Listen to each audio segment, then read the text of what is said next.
Assalamualaikum warahmatullahi wabarakatuh. Perkenalkan, nama saya Nur Faisyah, mahasiswa mata kuliah Pengantar Ekonomi Islam.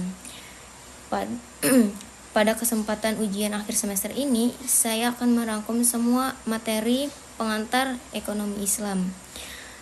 Dari yang pertama yaitu ada paradigma ekonomi Islam. World View Tauhid. Islam memiliki pandangan hidup tauhid yang memandu seluruh aspek kehidupan, termasuk ekonomi, membentuk dasar spiritual dalam etika. Yang kedua ada syariah dan muamalah. Muamalah diatur oleh syariah dengan prinsip keadilan, keseimbangan, dan kemaslahatan, memastikan setiap transaksi membawa kebaikan. Yang ketiga ada ibadah dalam ekonomi. Aktivitas ekonomi dianggap sebagai bagian integral dari ibadah, habluminallah dan habluminannas, menjadikannya lebih dari sekadar mencari keuntungan.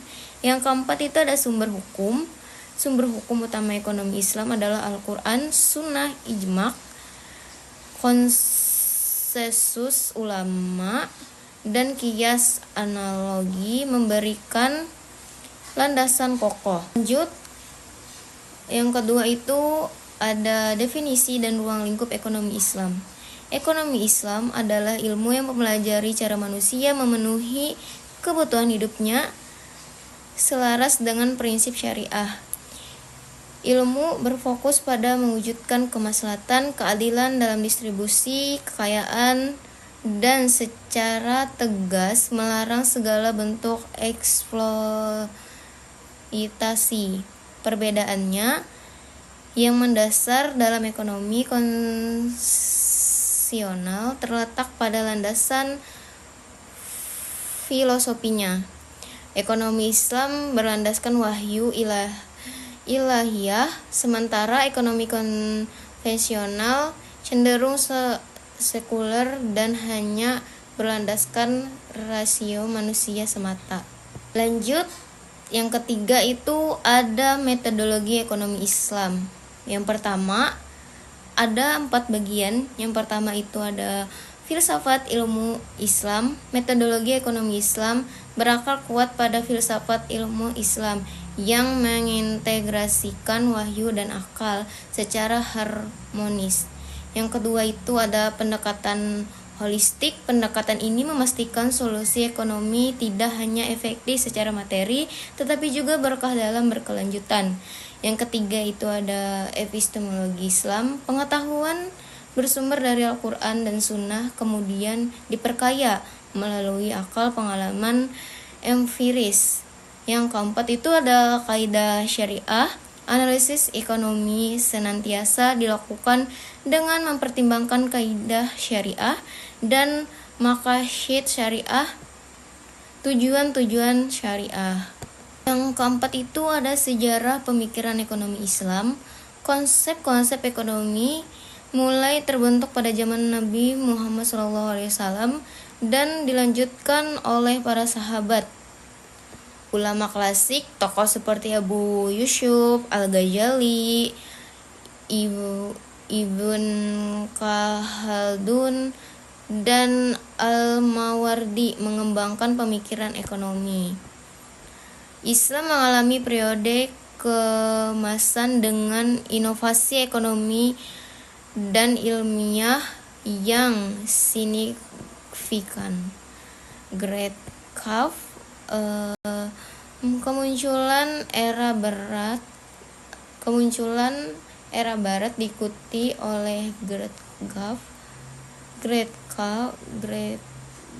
Gap dalam perkembangan pemikiran ekonomi Islam. Terus ada kebangkitan kembali pemikiran ekonomi Islam untuk menjawab tantangan kontemporer. Lanjut, yang kelima dan keenam ada ekonomi Islam dan kapitalitas dan sosialis. Yang pertama itu ada ekonomi kapitalis, ada 3 bagian. Yang pertama itu berpusat pada kepemilikan individu. Yang kedua itu ada motivasi utama adalah profit, keuntungan. Yang ketiga, minim intervensi pemerintah. Terus yang kedua, ekonomi sosialis itu terbagi menjadi 3 juga. Yang pertama, kepemilikan negara atas alat produksi. Yang kedua, menolak kepemilikan pribadi secara luas. Yang ketiga, menolak peran agama dalam ekonomi.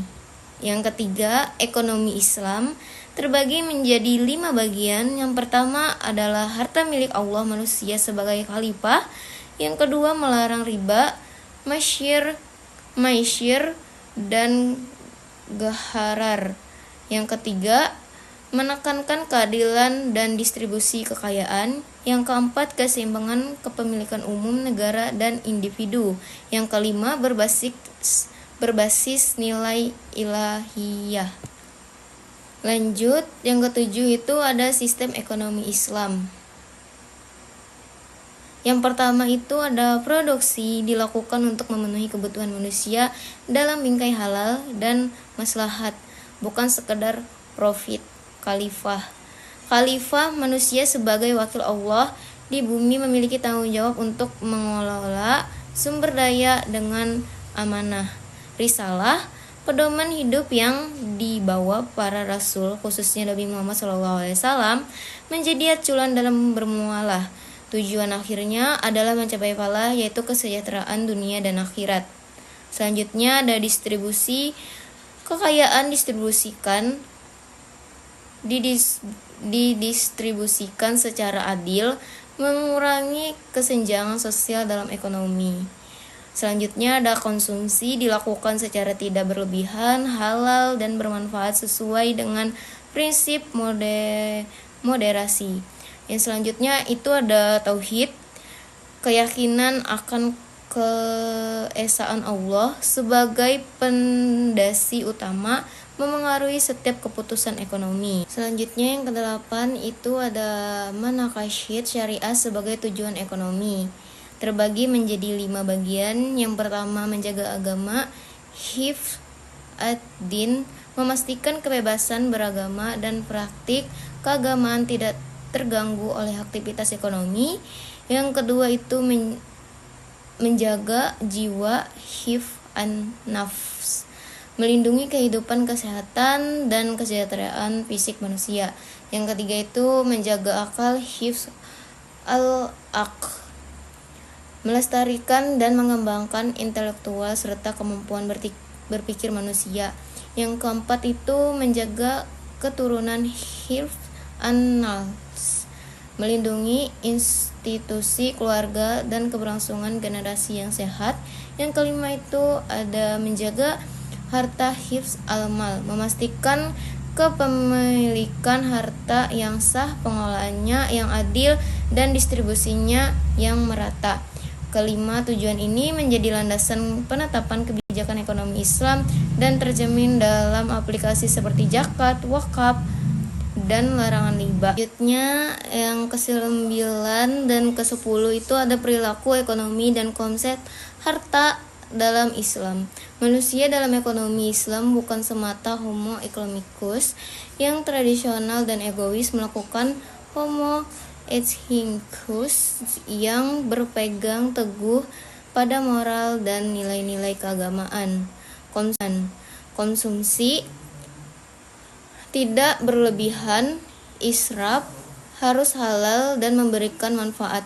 Produksi berorientasi pada kemaslahatan dan etika bisnis yang islami, menghindar kerusakan lingkungan dan sosial, kebutuhan dan keinginan. Penting untuk antara kebutuhan primer yang esensial dan keinginan yang berlebihan sesuai syariah. Selanjutnya itu ada konsep harta. Harta dipandang sebagai titipan amanah dari Allah Subhanahu wa taala yang harus diperoleh dan digunakan secara halal dan bertanggung jawab.